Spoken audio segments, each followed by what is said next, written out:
I don't know how to describe it other than like a demon type of sound. But it's silhouetted, hulking, every bit of 5.5 feet wide, 13 to 14 foot tall, pitch black. The one thing that ran through my mind when I had this encounter was I don't have a big enough gun. Your host, two-time witness and field researcher for more than 40 years, William Jevning. Welcome to Creek Devil. Welcome to the Q&A, everyone. Tom, would you like to kick things off here? Absolutely. I want to thank everybody for tuning in this week. And if you like the show, I know we say it all the time, but it helps us tremendously. The like and subscribe and the share button.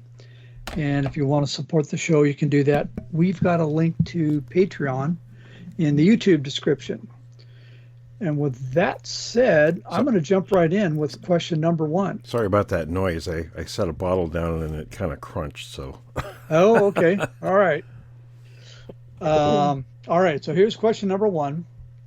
Kareem wants to know, hello, Creek Devil team. I was listening to a show about Patty, and this particular researcher said that the cone on Patty's head is actually due to a ponytail. Ponytail makes it look like it's conical shaped. I don't know how accurate this is. Will? That's a new one. That's a new one. I've never heard that, and I don't buy that one. Where did they get the rubber bands? I want to know. Well, that's a sagittal crest like gorillas have. Yeah, like all the others have. Forrest, do you want to address that? Yeah, I'll address that. I don't know that. I'm like you. Where'd she get the hair accoutrements anyway?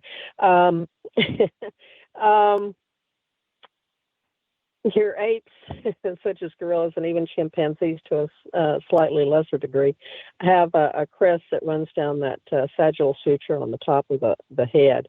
And that crest is actually there for heavy-duty muscle attachment for those big, massive jaws, with the gorillas especially, and I'm sure with it comes in handy with for Bigfoot too. With the now gorillas use it because they eat a very heavy, fibrous vegetable diet. They do not eat other mammals. They don't eat meat.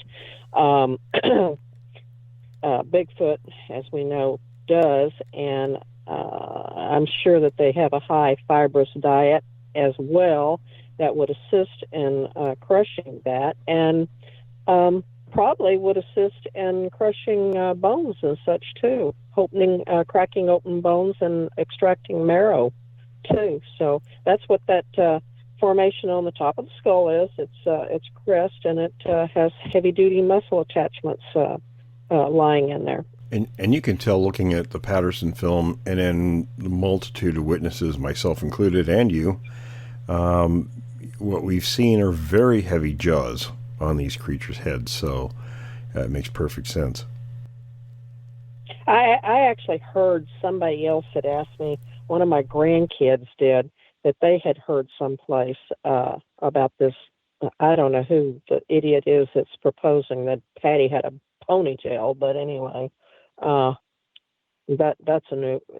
They had heard it too, so somebody. No, it must be something don't new, hold back. Well, now I have Forrest, I have a question. Back. How do you feel about this person? I have a question. Now with the males that have that formation, would that be a man bun or a Sasquatch bun? Just asking.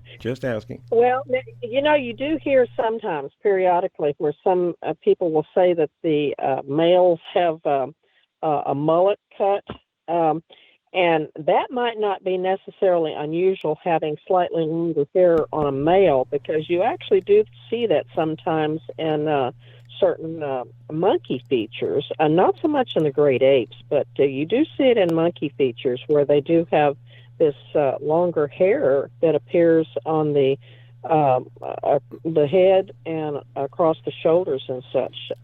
So now that gives that could be some some sort of an male adaptation. That gives me a whole new perspective on Bigfoot. Business in the front, party in the back. Isn't that what they say about mullets?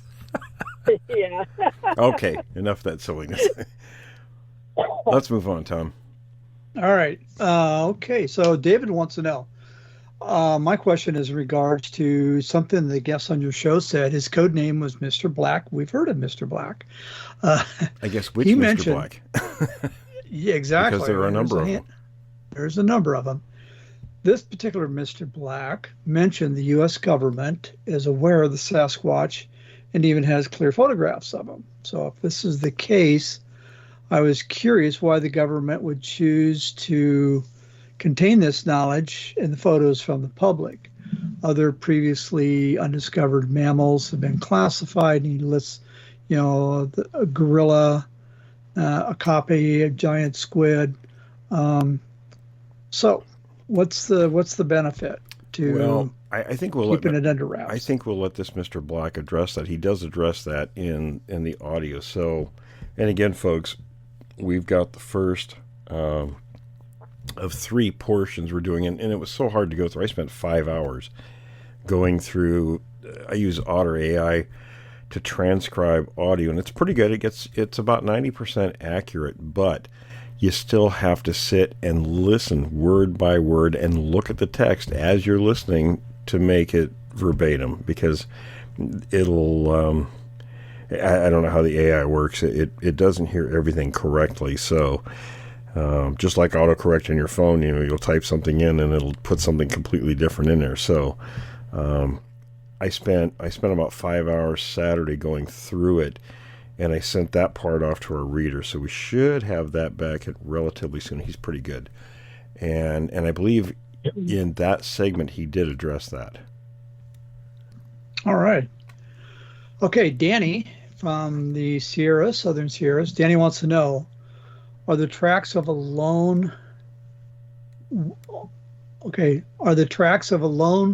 trackway, he says specifically, one individual, of an adult track size more likely to be that of a male? I would think so, probably.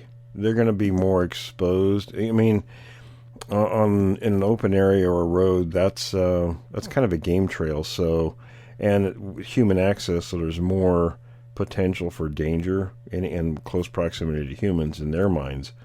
So I would assume, and Forrest, you can jump in there too, but that the males would be more likely to be out in a dangerous position with the group than the females would.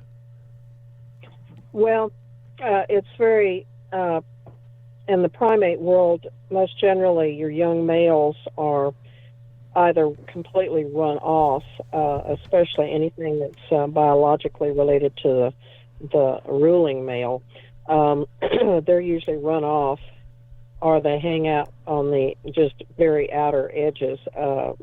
Periodically, you will have females that might be biologically related to a male, the ruling male, alpha male, that would wander off in hopes of finding a mate outside the group. But most generally, you're going to have something wandering around like that by itself. And that was kind of the way I took that question. I don't know whether that's accurate on my part, but I would think that it would be a lone male that would be the one that would be out there wandering around by itself rather than, a female, more than likely. Although they do speak of a female, and I think I brought this up once before over here in East Texas, that somebody had been seeing, and I think she was just an older female that may have been, in fact, lost her group for one reason or another, due to death or whatever, or whether she just had wandered off on her own. And there have been a lot of sightings of a lone female out here.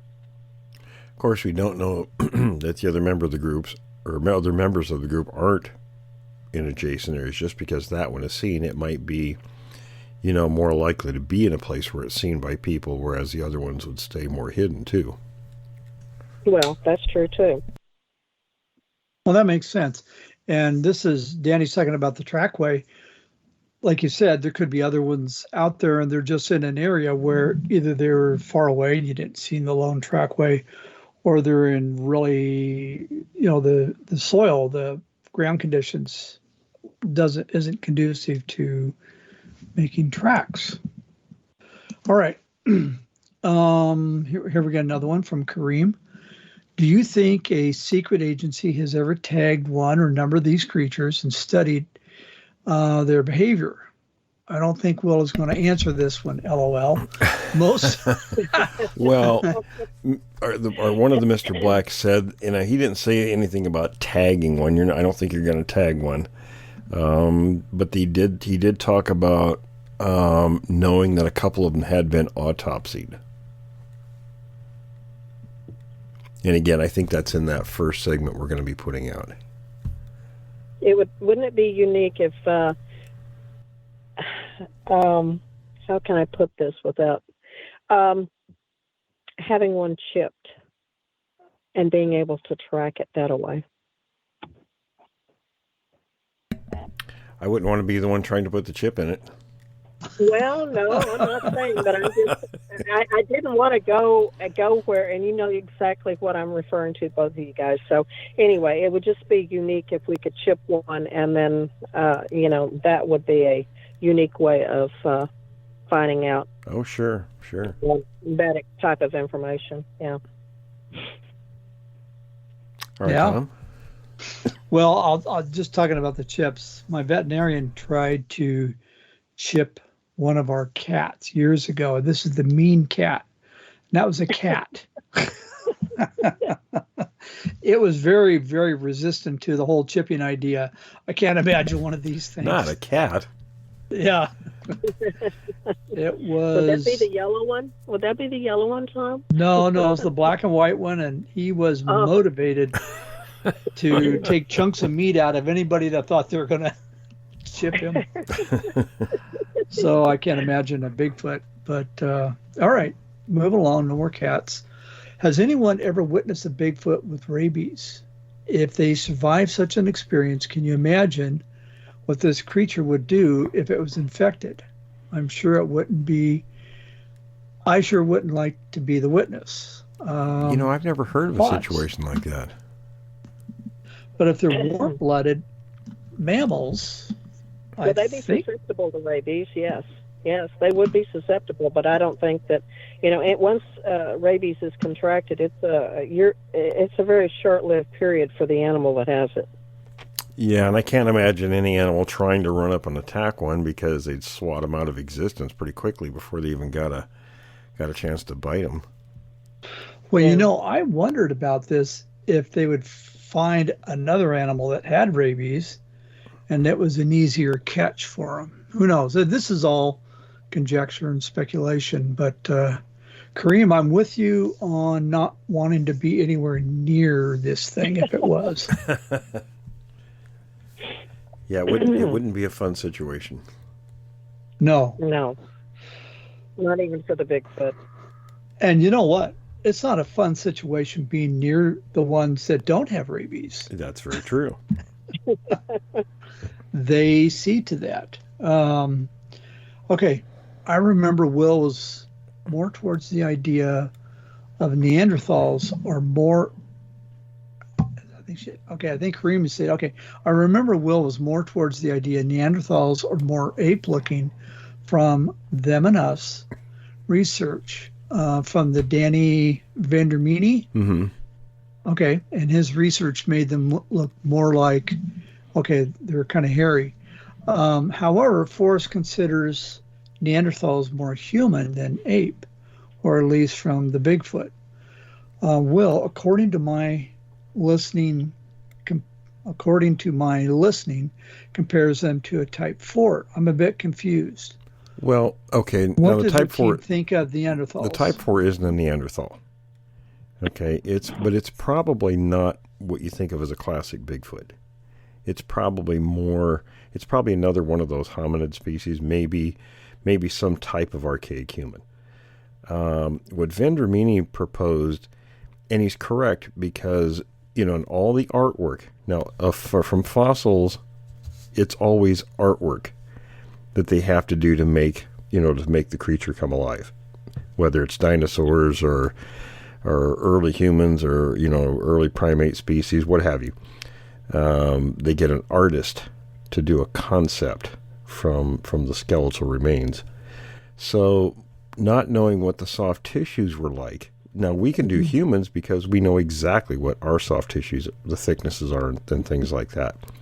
But you can't do it with things like Neanderthals because we don't know what the soft tissues were like, what the hair covering was like, things like that. So, when you see artwork about Neanderthals, there are variations, but they're all more human-looking. Vendramini's artist, I think probably did maybe a little more realistic, based on the bones of what one might look like. And it's a very interesting concept because it is so very different. What do you think, Forrest? Well, I'm going to differ with you on here because Neanderthal sapiens, they're humans. They are humans. No two ways about it. Neanderthals are humans. So we don't have any, I'm just not going to. The thing about it is that we have no way of knowing, and y'all will excuse me because I was sitting in my daughter's truck and she just now got in the truck. So that's what the noise that y'all heard. So I'm sorry for that. So you got, I haven't seen these, and maybe you should send me some of those, Will. I have, I think that, as far as the hairiness, we don't even know how hairy Australopithecus was. I mean, that you're correct in the assumption that it's all an artist's rendition of the creature. And so we have no idea how hairy Neanderthal was. But there was evidence that, Neanderthals have lived in cold climates and warm climates both. And there was also evidence that they constructed clothing of some sort. So I don't suspect that Neanderthal was maybe as hairy as maybe this gentleman portrayed them. But I would be more than happy to look at those if you would be I'll send them to you. I think send them to me. Yeah, I'll send them to you. I think what I'm actually looking at the book in front of me. It leans more, I would say, simian looking than what Homo sapien appearance would be. Well, see, I look at a Neanderthal skull, and there is more. The skull slopes back at the forehead, but they don't have the prognathism that you see in your apes and your gorillas and chimpanzees and even orangutans and bonobos and gibbons. Any of the great apes don't. They have that prognathism. Oops, I think I lost him. Are you there? Have I still got you? You still got us. Oh, okay. Well, somebody was beeping in on my phone. I apologize. Oh, no problem. But anyway, you don't see the prognathism on Neanderthal that, and so I would totally disagree. I just don't know. I don't know what else to say to you. That I don't look at a Neanderthal skull and see an ape. I just don't. It looks too human to me.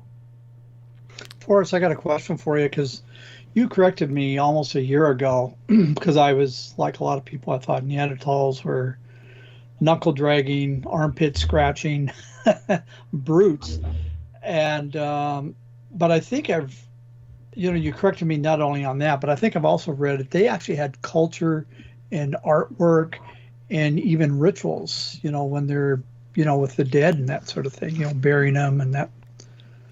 Can you comment on that? There's a burial site, and I forget exactly where it is, whether it's in Spain or France, but they actually found a Neanderthal in a fetal position, and they had dusted the body with red ochre. I you actually see that sometimes even in Indian indigenous tribes here in the Americas. The Indians did that sometimes, and that's an attempt by the living to make the dead look more living. And they were buried with flowers, and so you don't see that. Monkeys don't do that. Apes do that. In the forest, if you're an ape, you drop dead, honey, that's where you're going to stay. You drop dead, and that's where your body's going to remain. It's not like the only time you ever see any type of removal of a monkey or an ape is usually where it's a mother with an infant, and she will carry that infant around until it's literally a skeletal remains because of her mourning. That's the way they mourn. And so, they had a culture, and granted, it may not have been like the cultures of the other the Homo sapien species that were out there at that point in time, but they did have a culture, and they actually have the burial of one individual that was old and arthritic. So you don't have a culture of people that are taking care of older individuals that don't have a caring nature. So, yes, you'll see in different types of mammals and such that sometimes they do care for injured individuals in their groups, but you just don't see that type of caring. This individual was obviously fed and taken care of so that he could live to the age that he did live to. Okay, so that explains that Neanderthals are a lot more advanced than maybe we gave them credit for early on. Oh, I think so. And the more that people have studied them and in all the different sites and that they found, it's becoming a more accepted anthropological feeling towards Neanderthals, that they were far more advanced than what we probably give them credit for, Well, and the other thing is, I'm going to kind of support your not ape theory, and that is, if they were apes, I would hate to say it, but how did we end up with Neanderthal DNA? Well, so they had to be close to us, right? Yeah, they had to be pretty close to us because there had to be some kind of an attraction there. I can't imagine that Neanderthals were running around out there grabbing all the Homo sapien women by the hair and dragging them off to their cave to rape them. I don't see that. Or you wouldn't, it would be a very minuscule amount of DNA in our population. I think we get a bit off topic, and remember, guys. Will's got at least 7%. We did, just a bit. Okay, because yes. now Vendramini wasn't saying they were apes, that they just looked different than what the traditional artwork indicates. Yeah, and I know, may have been much more aggressive. Tom was referring to, so for so long you've always had this picture, and you see it a lot in the old movies and stuff, that Neanderthal is this just real brutish character that didn't have any feelings, and they just went around grabbing their women by the hair and dragging them off, So, but no, I'm sorry, I don't look at a Neanderthal skull and see that. And they've even now just found a group down in Spain that they're calling proto-Neanderthals, that they're even more evolved than the old type Neanderthals, but they're still Neanderthals. So, I personally think that you could probably clean up a Neanderthal, shave him, give him a haircut, and put him in a suit. I think he could probably walk down the street, and he, in most your big cities today, and probably wouldn't even get a second look. Seriously. Well, and I think they could run for office too. Just saying. Well, yeah, I didn't want to go there, but you and I have a like mind on that one. What about I the? won't say. I think one already has, but anyway. We're not going there. Okay. What about the? And I'm sure I'm going to botch the pronunciation, but the Denisovians, or the, how are you pronounce it? They're not a Neanderthal. They're not human, but they're I think over in Central or Eastern Russia. Well, they are human, but they're just a different species of human. They're finding Denisovians in all sorts of areas. They found some down in Laos. I'm probably not pronouncing that correctly. There's a big cave in Laos that they just found Denisovian bones in. So they're just like the Neanderthals. They've spread all over. And the Denisovians were originally just identified by nothing more than a small finger bone. And I think they actually found that particular individual also had Neanderthal in her. It was a female, a teenage female. That's how much DNA they were able to extract from that one finger. So clarification, both Neanderthals and Denisovians are strictly Eurasian, right? They're not found in any other continent so far? So far, nobody's ever found them in any other continent. But you know what? I kind of hold with the belief that in some ways that it would not surprise me if at some point in time that something doesn't show up here in the New World, especially up in Canada and the northern states. I would not be in the least bit surprised. Oh, that would be interesting. But that's just me. Yeah. Holding out hope. Holding out hope. We do know that Bigfoot is here in the States and in Canada and Alaska. Well, we're certain of that. Well, now here's something too, and one of the reasons, and it fits in with what you're saying, Forrest. The Type 4 creature, the one that's actually smaller, and what makes them different is than the normal Bigfoot quote-unquote creatures, is that they can lose their hair on the top of their heads, bald, like humans do, and oftentimes they are more human-ish looking than the normal Bigfoot. So, and where do they live? In the northeastern part of the U.S. and southeastern Canada. Would that be what would be the Iceman category? Yes. Yeah. Now, my father actually saw that in a corny sideshow one time. Yeah, my gut just says that's not a typical Bigfoot, that type creature. No, I never thought that was a Bigfoot, and neither did my father. He was quite well educated, so but he just thought it was kind of strange, and I always wondered if that in fact wasn't maybe a Neanderthal. And I think a lot of people forget or don't know that it's because the height and build and everything is very different than the normal Bigfoot is, which is much smaller. It was stocky, but it was much smaller build, and it didn't have hair on the face and all these different kinds of attributes. But the main thing was Frank Hansen, who shot it, was an Air Force captain, and it wasn't just the one individual, there were three of them, and he said they all three looked the same height, same build, same appearance. Mm-hmm. So that would indicate to me that's what that particular species looks like across the board. Yeah. All right, well, we're getting pretty close to being out of time. Any final thoughts or anything you guys want to bring up?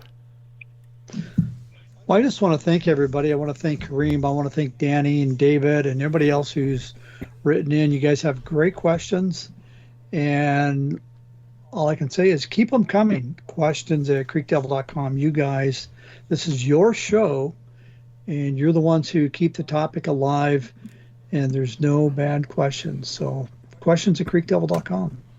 Awesome. And if you've had an encounter, get a hold of us. We'd love to have you on the show. Forrest, any final thoughts or comments? No, I don't think so. Good questions as usual. All right. So Chuck, we didn't hear from him today. He's going to be a regular part of the show. So on our next posting this week. Hopefully we'll have Chuck on that segment. So, Yeah, I think he was working today. okay, yeah, probably so. All right, everyone, thanks for joining us. Thanks for listening to this episode of Creek Devil. If you or anyone you know has had an encounter with these creatures, please contact us at williamjevning@yahoo.com. That's William, Jevning, @yahoo.com. All communication is confidential. Join us for another program next week. And until then, keep your eyes open out there.